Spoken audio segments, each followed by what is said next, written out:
వి gold trusted gold buyers మీరు తాకట్టు పెట్టిన బంగారాన్ని విడిపించి ఈ రోజు ఉన్న మార్కెట్ ధరకు కొనబడను 7771077720. వీళ్ళు గనక ఎవరైతే రికరెంట్గా ఈ దగ్గు జలుబు ఆయాసం హాస్పిటల్ చుట్టూ తిరగటం యాంటీబయాటిక్స్ వాడటం విపరీతంగా నెబులైజర్ పెట్టుకుంటారు కొంతమంది. పెట్టాలని చెప్తారుగా, రోజుకు 10 సార్లు నెబులైజర్ పెట్టుకునే వాళ్ళు ఉన్నారు. నెబులైజర్ వాడే వాళ్ళందరూ ఈ సందర్భం ఇంకో పాయింట్ చెప్తాం మనం. ఎవరైతే అలర్జీ ఆస్మా ఉన్న పిల్లలకు బ్రీదింగ్ ఇష్యూ ఉన్న పిల్లలకి నెబులైజర్లు మాటికి వాడుతున్నారో వాళ్ళందరూ తప్పు చేస్తున్నట్టే. అంటే ఏంటి, వాళ్ళందరూ కూడా ఈ కట్లిప్పుకునేటటువంటి మందును వాడుతున్నట్లు లెక్క. ఈ ప్రివెంటర్ లేదా కంట్రోలర్ ట్రీట్మెంట్ వాళ్ళు తీసుకోవట్లా. ఇన్ఫ్లమేషన్ అనేది కంట్రోల్ చేయట్లా. ఇన్ఫ్లమేషన్ని కంట్రోల్ చేయటానికి నెబులైజేషన్ నెలల తరబడి వాడాల్సిన అవసరం లేదు. ఇప్పుడు స్పేసర్స్ ద్వారా అద్భుతమైనటువంటి ఇన్హేలర్స్ అందుబాటులోకి వచ్చాయి. ఇన్హేలర్ అనగానే మళ్ళీ వీళ్ళకి అంతులేని అపోహలు. ఇన్హేలర్ అసలు వాడకూడదు అంటారు. చూసారా, మీరే వాడకూడదు అంటారు. ఇన్హేలర్స్ అనేవి నిజంగా అలర్జీ ఆస్మాతో బాధపడే పిల్లలకు కానీ పెద్దలకు కానీ ఏ వయసు వాళ్ళకైనా వరం లాంటివి. అత్యుత్తమమైనటువంటి మందులు, అతి సురక్షితమైనటువంటి మందులు, అత్యంత తక్కువ మోతాదులో ఉన్నటువంటి మందులు. అంటే ఒక్క ట్యాబ్లెట్ని కొన్ని సందర్భాల్లో 1000 ముక్కలు చేస్తే ఒక్క ముక్కతో ఒక్క పఫ్ తయారైంది. సో దాన్ని వాడినట్లయితే డైరెక్ట్గా ఇన్ఫ్లమేషన్ అనేది మనకు తగ్గిపోతుంది. అంటే ఆయింట్మెంట్ పెడితే చర్మం మీద పుండు తగ్గినట్టుగా ఇన్హేలర్ తీసుకుంటే తగ్గిపోతుంది. అయితే దీని మీద ఏమున్నాయి అనుమానాలు? తల్లిదండ్రులు వాడొద్దు సార్, మీరు అన్నారుగా, అలవాటు అయిపోతారు సార్, తర్వాత ఇందులో స్టీరాయిడ్స్ ఉంటాయి సార్, దాని తర్వాత బోన్స్ పాడైతాయి, హార్ట్ పాడైద్ది, కిడ్నీ పాడైద్ది, గ్రోత్ ఆగిపోద్ది. యాక్చువల్గా రివర్సు, గ్రోత్ మంచిగా వస్తుంది కానీ గ్రోత్ ఆగిపోద్ది అంటారు. అయితే ఒకటి వాస్తవం, ఇందులో ఇన్హేల్డ్ కార్టికోస్టీరాయిడ్స్ వాడాలి తక్కువ మోతాదులో అని చెప్పాను. ఏ వయసులో ఉన్న వాళ్ళకి ఆ జబ్బు యొక్క తీవ్రతని బట్టి మనం మందు వాడాల్సిన అవసరం ఉంటుంది. అవునా? ఇప్పుడు చిన్న పిల్లలకు చిన్న డోసే వాడాలి, మరి ఆ జబ్బును బట్టి దశను బట్టి వాడాలి. అవునా? వాడిన దాన్ని అట్నే సంవత్సరాల తరబడి వాడకూడదు. అదో తప్పు చేస్తారు చాలా మంది, ఫాలోఅప్కి వెళ్ళరు. చూడండి, మీరు దీనికి చెప్తా ఉదాహరణ. కొంతమందికి ఈ దశలో ఉన్నప్పుడు ఎక్కువ మోతాదులో వాడాల్సిన మందు అవసరం పడుతుంది. కొంతమందికి ఇట్లా, అంటే ఇది సగం వైద్యం జరిగే ఇట్లా ఉంటుంది, దీనికి మళ్ళీ వేరే మోతాదు వాడాలి. ఇలా అవుతాయి ఫైనల్గా. ఇలా అయినాక ఇలా కాకుండా చేయాలి. మళ్ళీ చేయాలంటే దీనికి ఒక మోతాదు ఉంటుంది, అతి తక్కువ మోతాదులో. దీనికి వాడేది దీనికి వాడకూడదు, దీనికి వాడేది దీనికి వాడకూడదు. సో ఇలా దేనికి దానికి. అందుకే నేనేం చెప్తా, తాళానికి దగ్గర తాళం చేయని చెప్తా, లేదా పాస్వర్డ్ లాగా ఉండాలి ట్రీట్మెంట్ అని చెప్తాను నేను. సో ఇది కరెక్ట్ వైద్య విధానం. అలా కాకుండా మనం తప్పుడు ఇన్హేలర్స్ కనుక వాడినట్లయితే పిల్లలకి ఎంతగా తగ్గదు. కొంతమంది నెబులైజర్ వాడుతున్నారంటే రిలీవర్స్ వాడుతున్నారు. నెబులైజర్ వాడే వాళ్ళందరూ మళ్ళీ సరి చూసుకోవాలి. మీరు నెబులైజర్ పిల్లలు మీకు ఎవరికి చెప్పకుండా కూడా మిడ్ నైట్ వాళ్ళే పెట్టుకుంటారు, పగులుపూట వాళ్ళే పెట్టుకుంటారు, ఒక 5-6 ఏళ్ళు వచ్చినా వాళ్ళే పెట్టుకుంటారు పోయి. ఎవరైతే ఇలా 10 సార్లు 15 సార్లు 5 సార్లు 6 సార్లు వాడుతున్నారో ఆ పిల్లలకి ఆస్తమా అదుపులో లేనట్టే, కంట్రోల్లో లేనట్టే.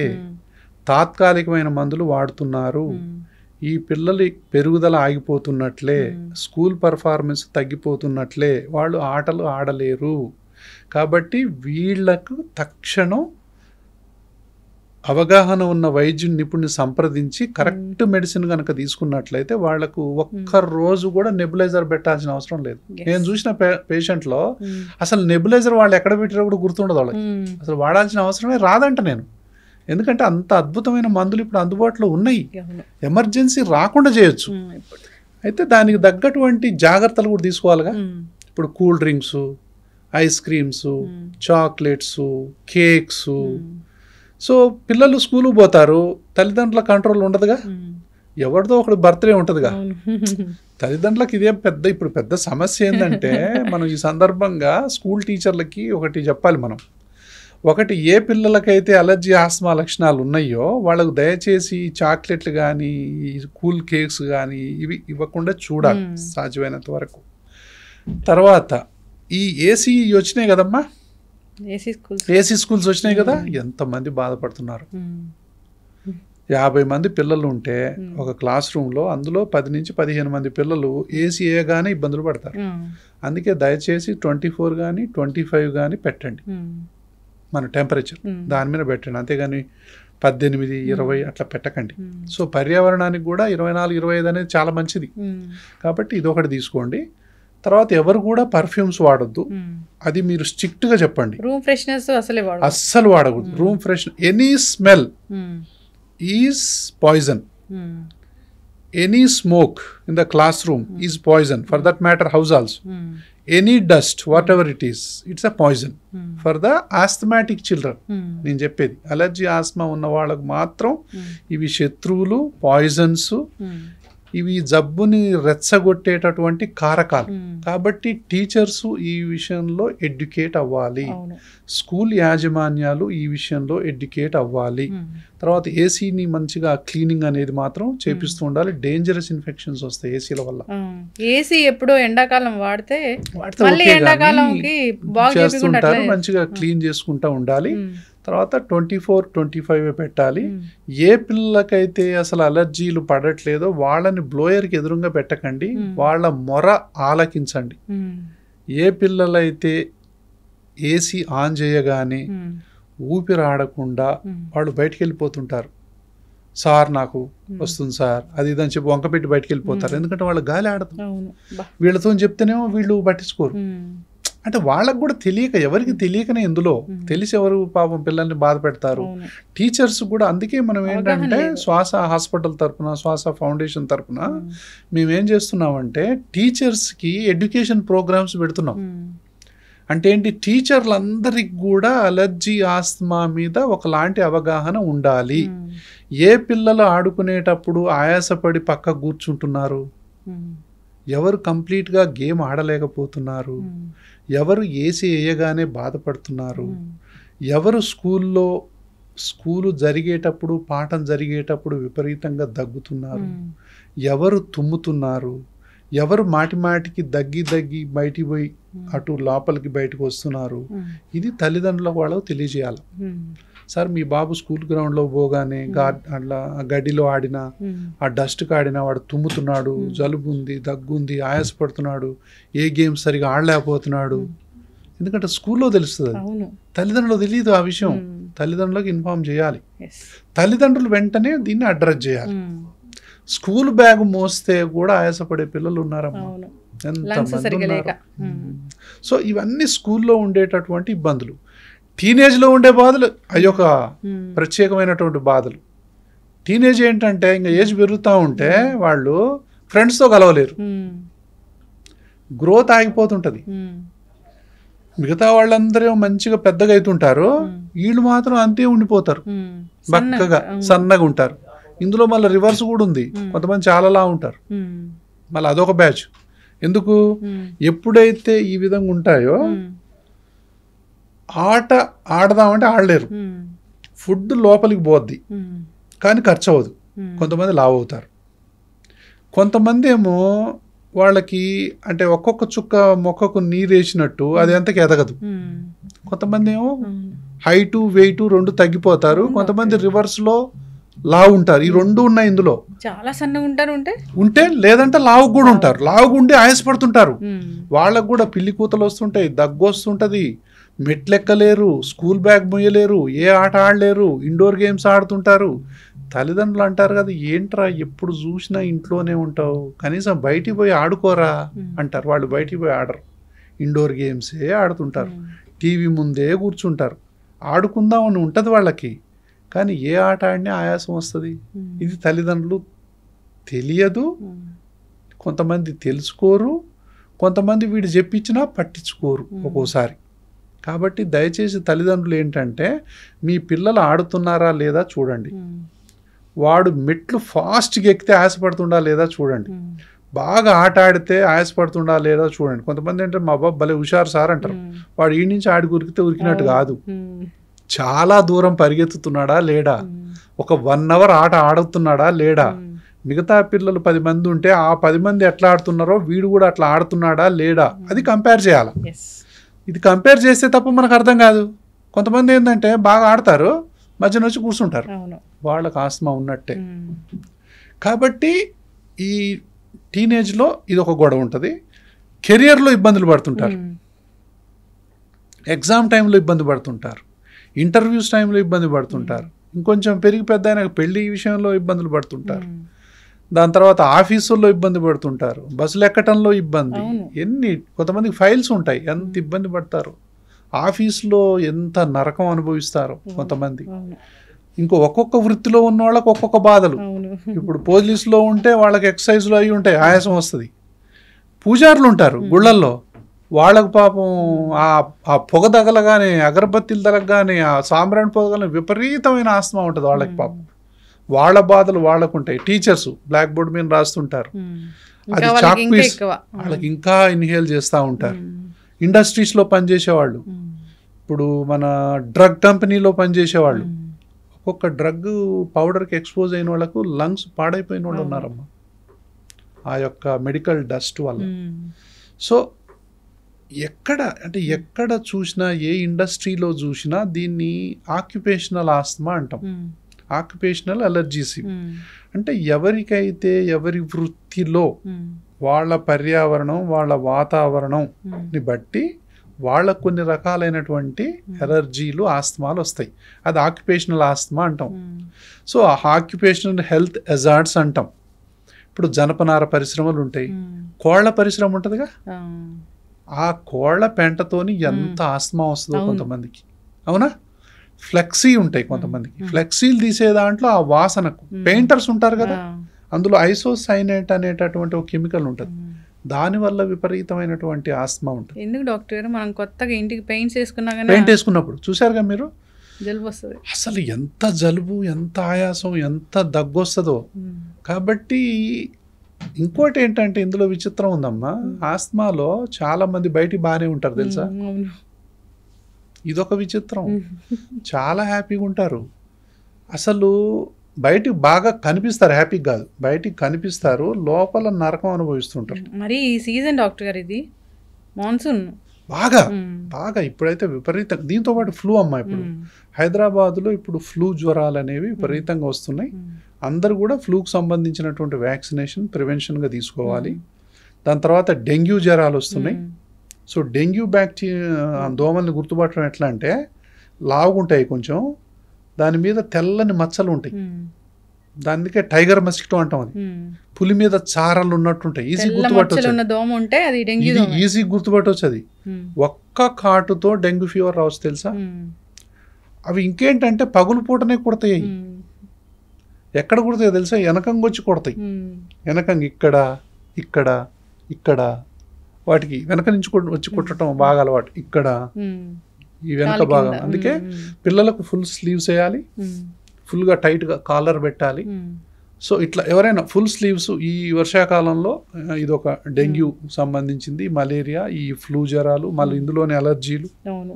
సో ఇన్ని రకాలైనటువంటి వాటి వల్ల, చికెన్ గునియా, వీటన్నిటి వల్ల కూడా జ్వరాలు వస్తున్నాయి. అది ఏ జ్వరం ఏంటి అనేది మనం, ఈ అన్ని జ్వరాలు, ఈ ఫ్లూ ఉందనుకోండి, ఈ ఫ్లూ లోపల ఉన్న అలర్జీ ఆస్తమాని డబల్ చేస్తుంది మళ్ళీ. అంటే ఫ్లూ వల్ల ఇది వైరల్ ప్రాబ్లము, ఆస్తమాని అలర్జీని ట్రిగ్గర్ చేస్తుంది. సెకండరీ బ్యాక్టీరియల్ ఇన్ఫెక్షన్ వల్ల న్యూమోనియాస్ వస్తాయి. ఇట్లాంటి పేషెంట్లు ఐసీయూలో కూడా పోతారు. సో కాబట్టి ఫ్లూ వ్యాక్సినేషన్ అనేది ముఖ్యంగా ఏజ్ ఉన్న వాళ్ళల్లో చాలా ఇంపార్టెంట్. ఎవరైతే 50 years దాటారో, 55 దాటిన వాళ్ళు యూనివర్సల్గా ఫ్లూ వ్యాక్సిన్ తీసుకోవాలి. తర్వాత న్యూమోకోకల్ వ్యాక్సిన్ కూడా తీసుకోవాలి. For that matter any age group.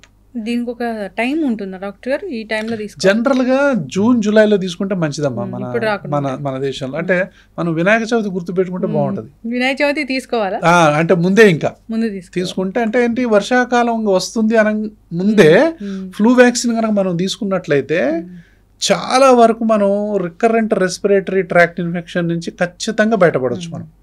So ముఖ్యంగా ఎవరైతే COPD, asthma, allergy, sinus, bronchitis, ఈ kidney problems, diabetes problems, heart problems, cancer problems, comorbidities ఏదున్నా కూడా ఫ్లూ అండ్ ఈ వ్యాక్సిన్ కనుక తీసుకున్నట్లయితే మన హాస్పిటల్ ఇప్పుడు flu and pneumococcal adult vaccines అన్ని కూడా వేస్తూ ఉంటాం పిల్లలకు కానీ పెద్దవాళ్ళకి కానీ.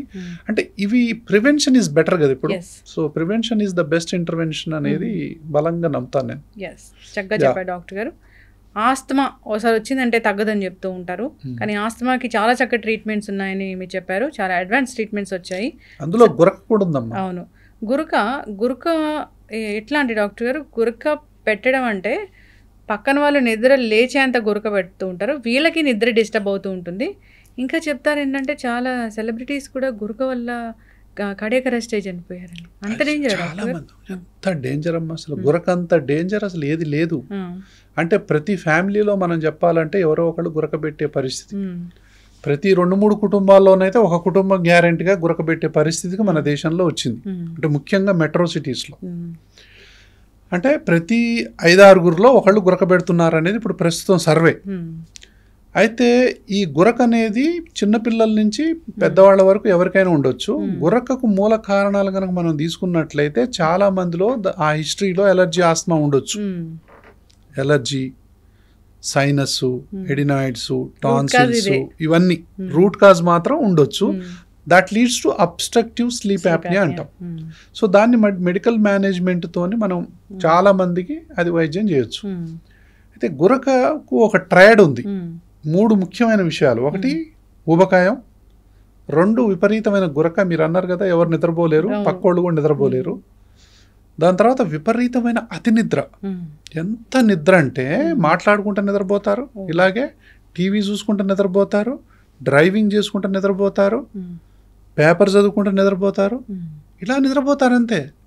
సో ఎవరికైతే అతి నిద్ర ఉందో, ఎవరికైతే ఊబకాయం ఉందో, ఎవరికైతే విపరీతమైన సౌండ్తో గురక పెడుతున్నారో వాళ్ళు ఖచ్చితంగా డాక్టర్ని సంప్రదించాలి. ఇలాంటి వాళ్ళందరూ ఏంటంటే అంటుంటారు. ఎవరైనా అంటున్నారంటే ఖచ్చితంగా వెంటనే తెల్లారే డాక్టర్ని సంప్రదించాలంట నేను. ఎందుకంటే ఇది హార్ట్ అటాక్స్ దారితీస్తుంది మీరు అన్నట్టు. సో ఇది రీసెర్చ్, ఇది హార్ట్ అటాక్స్కు దారితీస్తుంది. ఎన్నో రకాలైనటువంటి ఫ్యామిలీ సమస్యలకు, ఆర్థిక సమస్యలకు, సోషల్ ప్రాబ్లమ్స్కి, అన్నిటికీ. అంటే ఏంటంటే వీళ్ళు ఇంకోటి తెలుసా, ప్రయాణాలలో వాళ్ళు ఇబ్బంది పడటం ఏమో కానీ పక్క ప్రయాణికులకు ఎవరికి నిద్ర ఉండదు. వోల్వో బస్సుల్లో, రైల్వే ప్రయాణాల్లో, ఫ్లైట్ జర్నీస్లో ఈయన నిద్రపోతుంటే నైట్ మొత్తం అందులో ఉన్న 50-60 మంది ఎవరు నిద్రపోడు. అసలు గురక మీద ఉన్న జోకులు, గురక మీద ఉన్న మీమ్స్ దేని మీద లేవు డాక్టర్. కానీ గురక అనేది ఎట్టి పరిస్థితుల్లో జోక్గా తీసుకునేటటువంటి ప్రాబ్లం కాదు. It is a serious health problem. And serious అంటే it leads to many other problems. బాగా నెగ్లిజిబుల్ ప్రాబ్లంలో గురక ఒకటి. కొంతమంది ఏంటంటే గురక ఉందని చెప్పుకోవటానికి సిగ్గుపడతారు. తర్వాత ఇప్పుడు మా దగ్గరకు వస్తుంటారు, వైఫ్ చెప్తుంది సార్ ఈయన నైట్ పూట గురక ఉంది సార్ అని. అట్లా చెప్పకుండా కొంతమంది ఇట్లా చూస్తారు వాళ్ళ వైపు, అదేదో తప్పు చెప్పింది అన్నట్టు. పాపం వాళ్ళ బాధలు వాళ్ళే కదా, వాళ్ళ బాధలు వాళ్ళే. మెడికల్ ఇష్యూ అని కూడా తెలియట్లేదు కదా, అదొకటి.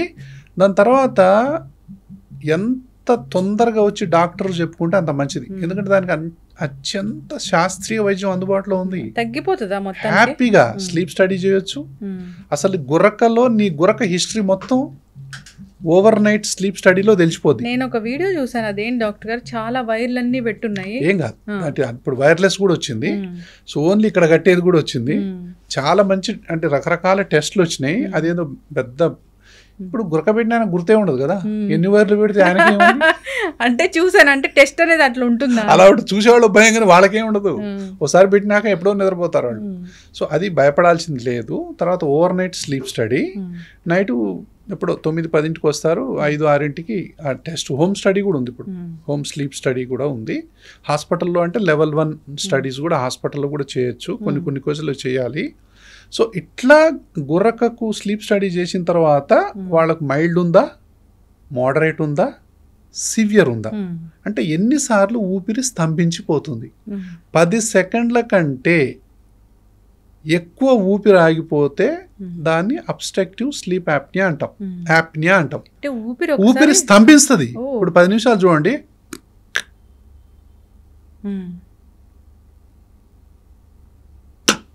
అవును 10 సెకండ్లు. కొంతమంది 1 మినిట్ అవుతారు, కొంతమంది 2 మినిట్స్ అవుతారు. పక్కన ఉన్న గుండె ఆగిపోద్ది.